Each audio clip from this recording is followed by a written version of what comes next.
Audio Jungle. Audio Jungle.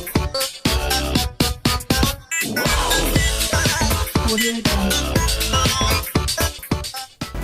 สบายดีท่านผู้ชมมาอยู่น้ำกันอีกเติมกับรายงานของ BN on Tour เนาะซึ่งว่าอยู่ในรายงานนี้กันแน่นอนอยู่แล้วกับผู้ใหญ่ใจดีของเฮาที่อยู่น้ำกันโดยดีตลอดมาก็คือกาแฟดาวทีนบ้าน3รสชาติเลยบ่ว่าจะเป็นออริจินอลเอสเปรสโซ่หรือเทอร์โบที่สำคัญเพิ่นแจกส่งในปี2024หลายกว่า400ล้านกีบไผที่ว่ายังพันได้ล้วนง่ายๆเลยเพียงแต่ทานนั้นซื้อกาแฟดาวขนาด600มิลลิกรัมแบบซองแล้วจีบเบิ่งซองด้านในของซองใหญ่ได้รางวัลได้แรกครับรางวัลนั้นได้ทันทีบ่ว่าจะเป็นท่องเที่ยวประเทศเกาหลีใส่คอคำหรือว่าเงินสดนั่นเองฉะนั้นไผที่ว่าอยากได้ตั้งแต่มื้อนี้จนถึงวันที่31ตุลาปี2014นี้เท่านั้นฉะนั้นฝากไว้กับทุกคนเลยเนาะและคำถามของพวกเฮาก็คือทานคิดว่าเลขใดที่เป็นเลขนำโชคให้แก่ทานอยากจะรู้แล้วอย่างว่าแต่ละคนส่วนใหญ่แล้วเลขนำโชคของเจ้าจะเป็นเลขหยังอยากรู้แล้วนำมาเลยสนับสนุนโดยกาแฟดาว3 in 1สบายดีเจ้าชื่อว่าโบเนาะสบู่ถามได้ว่าเลขอย่างที่เป็นเลขที่เฮ็ดให้สบู่แปลว่ามีความโชคลาภอย่างมาเรื่อยๆคล้ายเป็นโลกนะเลขนำโชคแล้วสำหรับตัวเองเป็นเลข8เป็นอย่างที่ค่อยเป็นเลข8มันเป็นเลขที่มากรู้สึกว่าเลข8นี่แบบว่าถ้าสมมุติเบอร์โทรศัพท์เฮาเนาะตัวอย่างว่าเบอร์โทรศัพท์เฮาใช้เบอร์โทรศัพท์มีเลข8หลายๆแล้วนะรู้สึกว่ามีโชคเข้ามาอย่างคล้ายๆมีคนติดต่อมาหรือว่ามีบ่าวมาหลายๆแล้วมันเป็นเลขที่จื้อง่ายเลขที่งามแล้วเป็นอย่างจังค่อยฮู้ว่าเป็นเลข8ที่เป็นเลขนำโชคของเฮาเช่นว่ามันเฮ็ดให้เฮาฮู้โดยวิธีใดประมาณนี้ตัวนี้ว่ามันเลขอันที่แรกก็คิดว่าเลข8เป็นเลขที่งามเนาะเป็นเลขที่ตัวเองมักแล้วก็เลยว่านำไส้มันมาตลอดก็รู้สึกว่าใส่แล้วมันก็นำโชคแท้ๆเนาะก็เลยถือว่าเป็นเลข8ที่ว่าเป็นเลขนำโชคประจำเฮาว่าซะอันนี้ก็ถือว่าสำหรับเลข8เนาะก็วงมนเกี่ยวไปเกี่ยวมาก็สรุปก็เป็นเฮาคือเก่าเนาะ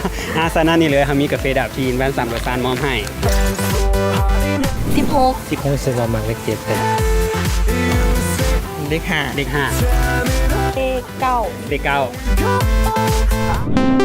สนับสนุนโดยกาแฟดาว3 in 1สบายดีเจ้าสบายดีชื่อว่าจังได๋พ่อสมณีพ่อสมณีเนาะถามได้พรว่าพ่อนี่มีเลขที่มักอยู่ในใจบ่เลข1 5 9 0 5 9อย่างนี้มีเลขใดบ่ที่มักเลข9เนาะเป็นอย่างจังค่อยมักเลข9บ่เพราะว่าเป็นเลขที่นำโชคของข้าพเจ้าคันว่าเป็นเลขนำโชคนี่มันนำโชคแบบใดเช่นว่าพอเฮ็ดอีหยังแต่มันเฮ็ดเรื่องงานทุกอย่างคือว่าลุล่งนะคันเวลา9 โมงบ่9 นาทีบ่เป็นเฮาจะไปตามนั้นเจ้าเนาะก็คือแบบว่าคันว่าเรื่องโมงก็เป็น9 โมงเนาะคันว่าเรื่องเลขโทรศัพท์นี่มีเลข9บ่มีเลข9คือกันเนาะ9 6 7เดี๋ยวเอาบ่เต็มก็ได้พอเดี๋ยวมีคนดูเนาะก็ถือว่าเลขประจำตัวของเพิ่นเนาะส่วนใหญ่ก็เป็นเลข9ว่าซาเนาะบ่จะเป็นเฮ็ดเวียกหรือว่าการไปมาหาสู่หยังก็เป็นเลข9ส่วนใหญ่เนาะฉะนั้นนี่เลยมีก็เป็นเป็นวันเดือนปีเกิดก็เป็นเลข9บ่วันที่เท่าไหร่พ่อวันที่9 เดือน 9 2559ถูก99ทั้งนั้นเลยเนาะฉะนั้นนี่เลยมีกาแฟดาบฟีนบ้าน3รสชาติมอบให้บ่ว่าจะเป็นออริจินอลเอสเปรสโซ่เทอร์โบ9ขอบใจโอเคขอบใจเด้อท่านผู้ชมเนาะก็ถือว่าฮู้กันไปเป็นทีมห้อยแล้วว่าส่วนใหญ่เลขของแต่ละคนอันนี้ก็ขึ้นกับมือเกิดหรือว่าดวงของเจ้าอีกเติมส่วนว่าลินว่าถ้าว่าเป็นเลขที่นำโชคส่วนใหญ่ก็จะเป็นเลข7เนาะบ่ว่าจะเป็นป้ายรถก็จะ1213รวมกันก็เป็นเลข7อันนี้มันเลือกมาโดยเฉพาะเลยหรือว่าเวลาที่ไปเสงเช่นว่าเสงเข้าเรียนแพทย์บ่หรือว่าเสงเข้าทางกฎหมายประกอบสร้างอีกต่างๆรู้สึกว่ามีเลขโตที่เป็นเลข7นะเสงติดทั้งนั้นเลยเนาะและแต่ละคนนี่เป็นสังเกตเบิ่งเนาะว่าเลขใดที่คล้ายๆว่าอยู่นำเฮาแล้วมันเฮ็ดให้เฮาแบบมีความเจริญก้าวหน้าทางด้านหน้าที่การงานเวียกงานอย่างต่างๆหรือว่าการทำเฮียนหรือว่าการค้าการขายเนาะการสังเกตเบิ่งถ้าว่าสังเกตไปแล้วรู้สึกว่าเลขนั้นอยู่นำเฮาแล้วเฮ็ดให้เฮามีความเจริญก้าวหน้าแบบนี้ก็อย่าลืมเนาะเลือกเลขที่มัน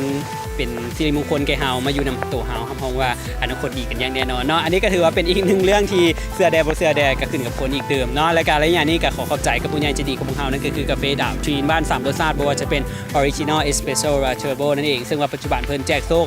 2014 แจกหลายกว่า400ล้านกีบบ่ว่าจะเป็นท่องเที่ยวประเทศเกาหลีหรือว่าใส่คอคำหรือว่ารวมไปถึงเงินสดนั่นเองซึ่งไผที่ว่ายังบ่ทันได้ลุ้นเดี๋ยวกะเขียวลุ้นกันแล้วกันเพราะว่าเพิ่นกำหนดตั้งแต่มื้อนี้จนถึงวันที่31ตุลาปี2014นี้เท่านั้นอย่าลืมกันแล้วกันเด้อกับกาแฟดาวแจกโชค2014ส่วนว่าตอนนี้เฮาเข้าไปพบพ่อกันอยู่ในสตูดิโอกันเลย